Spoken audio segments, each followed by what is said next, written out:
8টা সাড়ে 8টার সময় গাছটা দিয়ে একটা তুফান আছে আমাদের দোকানের জয়গুরু মিষ্টি ভান্ডারের সামনে বড় একটা গাছ উঠলো, এই গাছটা লইয়া পড়ছে, টিন টুন বাইঙ্গা মানুষ টুনুষ ব্যথা পাইছে অল্প, বেশি পাইছে না, অল্প রক্ষা।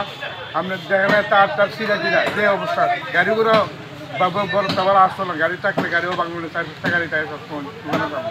মানে কোনো কেউ আহত হয়েছে না? একটু অল্প একটু লাগবে, বেশি কোনো ব্যথা পাইছে না। এটা নিচে কোনো গাড়ি টাড়ি পড়ছে না বা যাত্রী টাত্রী পড়ছে না কিছু? লাখে পাচ্ছে না হলেও প্রচুর টাকা গাড়িগুলা, তো মানুষ ক্ষতি হয়েছে না, কোনো ঠাকুরে বাঁচাইছে। আমরা 2 লক্ষ রেখে এটা গাছটা কত বছর পুরান? আর 50 বছর আগে। 50 বছর আগে না?